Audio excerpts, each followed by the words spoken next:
김탁환의 두적두적.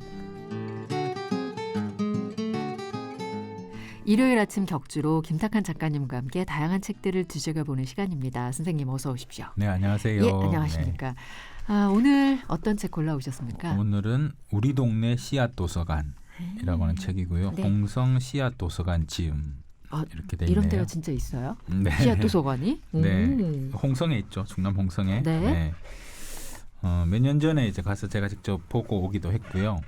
그래서 씨앗 도서관이 어떻게 만들어지게 되었는지를 유래도 다 설명하고 그리고 활동들도 다 담겨 있는 뭔가 여러 가지 형식으로 쓰여져 있는 그런 책이고요.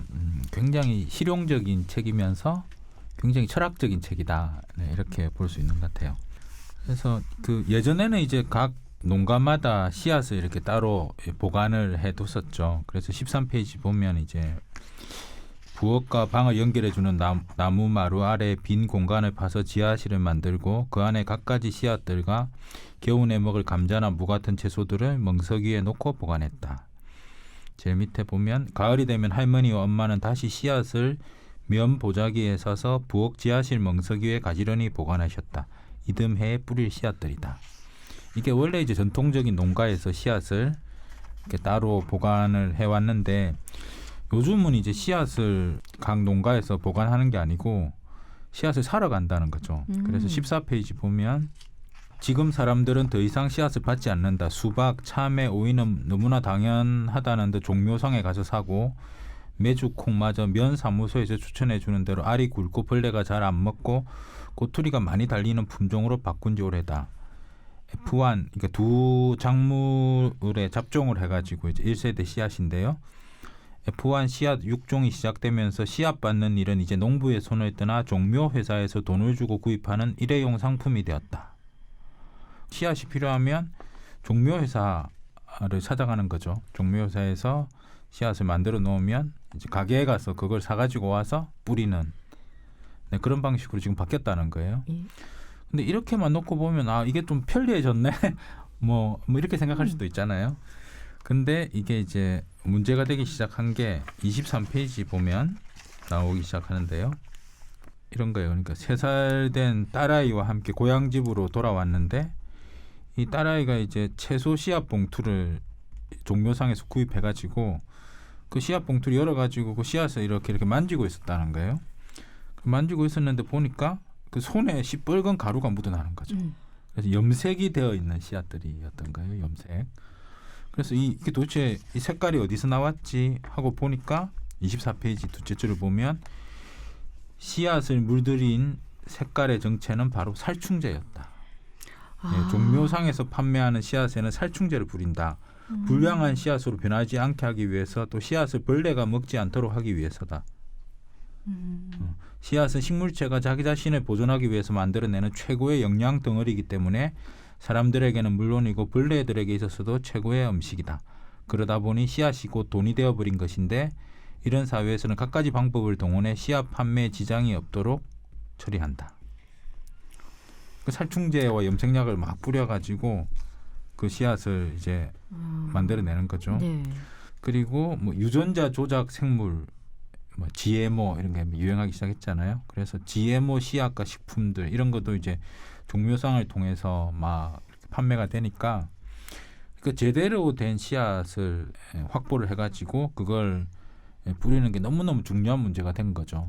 그래서 종묘상에 가가지고 씨앗을 더 이상 사서는 안 되겠다. 뭐 이런 생각들을 이제 홍성 농민들이 하기 시작한 겁니다. 그러니까 그러면 이제 어떻게 해야 되나 막 고민을 하다가 이제 홍성 씨앗 도서관을 결국 만들었는데요. 2015년도에 네. 홍성 씨앗 도서관, 씨앗 도서관이 도대체 뭘까요? 예, 일단 우린 도서관은 알잖아요. 도서관은 뭐 도서관에 가가지고 책을 거기서 볼 수도 있고 또 많이 하는 게 도서관에 가가지고 책을 빌려오죠. 대출. 그죠? 예, 대출을 해오죠. 그러니까 씨앗 도서관도 마찬가지예요. 그러니까 그 도서관에 가서 씨앗과 관련된 책들을 볼 수도 있고요. 또 당연히 씨앗도 빌려갈 수 있는 거죠. 근데 대출 기간이 엄청 긴 거예요. 그러니까 책은 보통 뭐 1주일이나 2주 안에 반납해야 되잖아요. 네. 씨앗은 20페이지 밑에 보면 빌려간 씨앗은 잘 뿌려서 꽃이 피고 난 후 열매를 맺으면 다시 씨앗으로 반납한다. 아, 그럼 내년에 해도 되네요. 그렇죠. 1년 뒤에 하는 거죠. 그러니까 예. 그럼 여기까지만 이야기하면 그건 그 예전에 종자은행 이런 게 있거든요. 종자은행. 네. 네. 있었어요. 그러니까 종자은행하고 그럼 씨앗 도서관하고 어떻게 갖고 다른 거지? 뭐 이런 이제 의문이 들 수 있는 그러네요. 거죠. 30페이지 보면 그걸 또 설명해 놓고 있는데요. 그러니까 2000년부터 이제 씨앗 도서관을 만들자라고 사람들이 모여서 이야기를 해서 한 5년 동안 쭉 그 준비를 한 거예요. 준비를 하다가 마을 사람들도 똑같은 고민에 빠진 거죠. 이건 종자은행이라는 게 농촌진흥청에 있으니까 우리가 그 씨앗이 필요하면 가서 그 종자은행을 그냥 가지고 와서 녹여가지고 쓰면 되지 않냐. 뭐 그런 반론들이 있었던 거죠. 근데 이제 설명을 어떻게 하고 있느냐 하면 종자은행은 말 그대로 영하 18도 이하의 저온 상태로 씨앗을 고스란히 저장을 한다는 거죠. 그러니까 우선은 영하 18도로 이걸 저한 상태로 내리기 때문에 환경에 적응하는 능력이 떨어지는 거죠. 그러니까 저온 상태니까 그게 10년 전에 씨앗일 수도 있고요. 20년 전에 씨앗일 수도 있고 50년 전에 씨앗일 수도 있는 거죠.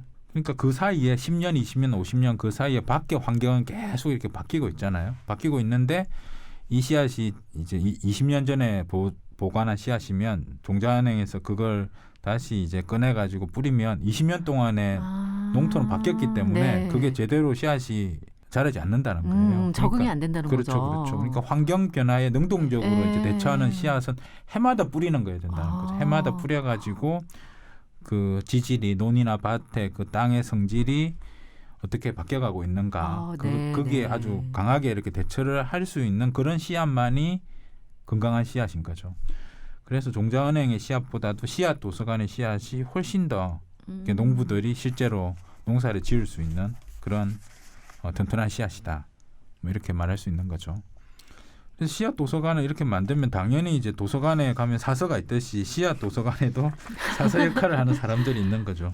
궁금해요. 예, 이 사람들이 엄청나게 일을 많이 하더라고요. 네. 40페이지 보면 씨앗 도서관 일꾼의 역할은 크다. 씨앗을 빌려주는 일, 정리한 씨앗을 뿌리고 다시 씨앗을 받는 일, 씨앗 마실을 통해 모은 씨앗을 정리하는 일, 회원들을 관리하고 회비를 적절히 나누는 일, 씨앗에 관심 있는 사람들과 동아리를 만들어 공부하는 일, 정기적으로 1년에 4차례 씨앗 나눔 행사를 하는 일, 지역 소식지에 씨앗 도서관에서 하는 일을 소개하는 일, 지역에 현안이 있을 때 그때그때 모임을 참석하고 협력하는 일. 도서관 사서가 하는 일을 거의 씨앗과 관련된 책하고 씨앗을 이렇게 바꾸면 될 것 같아요. 목적어만 바꾸면 실제 씨앗 도서관 일꾼들도 그러니까 뭐 기본적인 도서관 업무를 하고 그다음에 교육도 하고 홍보도 하고 그리고 바깥의 기관들하고 어떤 연대도 하고 이런 모든 일들을 씨앗 도서관 일꾼들이 한다. 네, 이렇게 보면 될 것 같습니다. 굉장히 바쁘겠죠, 그렇죠? 네, 정신없겠는데요. 네. 그래서 이런 씨앗 도서관이 이제 2015년에 만들어졌는데 이 씨앗 도서관에서 하는 일이 크게 이제 보면 6가지거든요. 그 그림 하나에 다 넣어놨더라고요. 45페이지에 보면 이 그림이 있습니다. 이 그림. 네. 너무너무 정리 잘 해놨어요. 그래서 요것만 다 보면 될 것 같아요. 네. 그래서 일단 씨앗 지킴을 해야 된다는 거죠. 씨앗 지킴. 읽어보면 씨앗 도서관에서는 씨앗을 빌려드립니다. 씨앗은 유리병 안에 보관하는 것이 아니라 땅에 심어 거듭 새롭게 태어나야만 지킬 수 있는 온전한 생명입니다. 함께 씨앗을 지키는 농사짓기를 제안합니다. 한 해 농사지어 갈무리한 씨앗의 일부는 다음에 더 많은 사람들과 지킬 수 있도록 씨앗 도서관에 다시 나누어 주시길 바랍니다. 네, 그래서 씨앗을 지킨다는 거고요. 그리고 두 번째는 씨앗 농사를 한다는 거죠. 이건 이제 채종포라고 해가지고 좋은 씨앗을 실제로 가려가지고 그 도서관 앞마당이나 뒷마당에 이제 밭을 만들어가지고 씨앗 농사를 짓는 거죠. 이것도 이제 씨앗 도서관의 사서들이 하는 일인 것 같아요. 그래서 직접 씨앗 농사를 짓습니다. 채종포를 운영하여 사라져가는 지역의 씨앗들을 지키고 농사 짓는 과정과 씨앗 받는 방법들을 잘 공부하고 나누겠습니다. 이 일도 해야 되고요. 그다음에 가장 재미있는 일이 씨앗 마실인 거죠. 씨앗 마실. 씨앗 산책이죠. 마실 간다. 놀러 간다. 네. 그러니까 전통적인 앞에 제일 처음에 설명해 드릴 때 씨앗은 원래 각 집에서 다 관리하는 거잖아요. 그러니까 지금도 좋은 씨앗은 씨앗 그 농사를 짓고 있는 그 각각의 농가에 다 있는 거죠.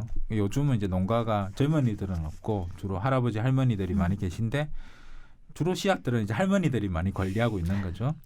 그래서 이제 그 밭에 나가가지고 이제 씨앗 농사를 짓고 있는 할머니들을 다 이렇게 주소를 다 확인해가지고 이 사서들이 팀을 짜가지고 할머니들을 방문하는 거죠. 그래서 방문해가지고 씨앗 뭐 있습니까? 물어보면 이제 할머니들이 이제 저 밑에 가가지고 야, 이것도 있어. 이 씨앗 저 씨앗 막 들고 나온다는 거죠. 그러면 이제 이런 거 하나. 그럼 묻는 거죠. 그럼 이 씨앗은 뭡니까? 이 씨앗은 누구한테 받았습니까? 그럼 뭐 시어머니한테 받았다. 뭐 친정어머니한테 받았다. 그럼 이 씨앗의 특징은 뭡니까? 저 밑에 동네에도 똑같은 씨앗 심던데 그 씨앗보다 이 씨앗이 더 좋은 이유가 뭡니까? 그럼 할머니들이 막 이야기꽃을 피우는 거죠.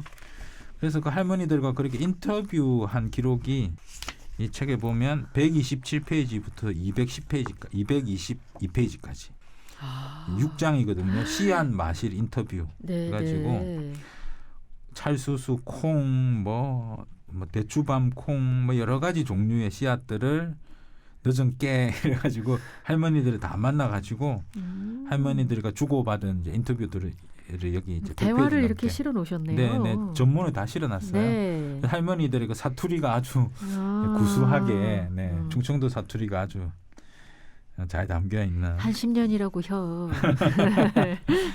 네, 그래서 그게 씨앗 마실이고요. 이거 씨앗 마실 한번 가보고 싶더라고요. 네, 재밌죠, 그죠? 네. 그 다음에 이제 씨앗 공부도 하는 거죠. 공부 모임을 만들어 가지고 마치 이제 독서 모임 하듯이 씨앗 공부 모임을 만들어서 씨앗에 대해서 뭐 책도 보고 또 씨앗을 실제 놓고 이제 세미나도 하고 뭐 그런 일을 하는 거고요. 그 다음에 공부를 했으니까 이제 지식이 많아지면 교육을 해야겠죠. 그래서 씨앗 교육을 또 시키고, 그래서 뭐 학생들 또 아이들 뭐 이런 사람들 모아가지고 공부한 내용을 소식지, 출판, 강의, 워크샵 뭐 이런 걸 해가지고 씨앗 교육도 하고요. 그다음에 씨앗 교류도 한다는 거죠. 좋은 씨앗이 있으면 그걸 옆 동네에도 갖다 주고 외국에도 이제 외국에 필요하다 그러면 보내주고 너네도 있으면 하나 줘. 이런 일들을 한다는 거예요.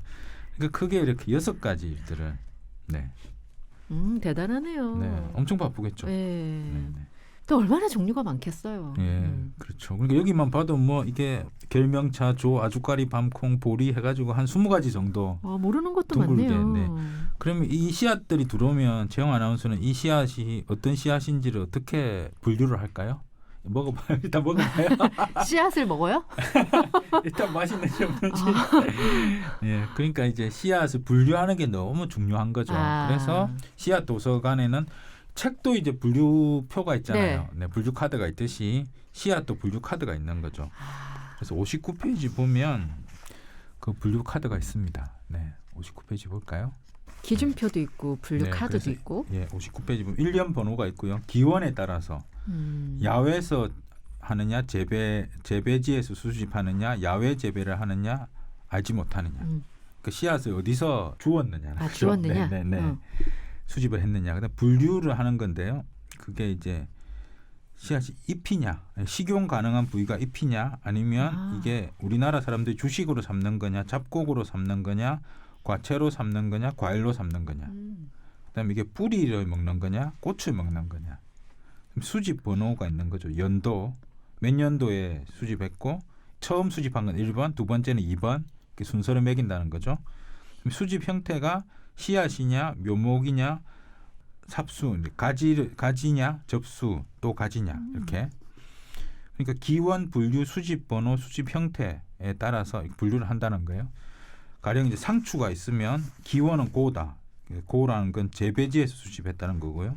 분류는 LF 해가지고 그러니까 입에서 잎을 먹는다는 거고요. 수집 번호는 2014-0001이면 2014년에 첫 번째로 땄다는 거고요.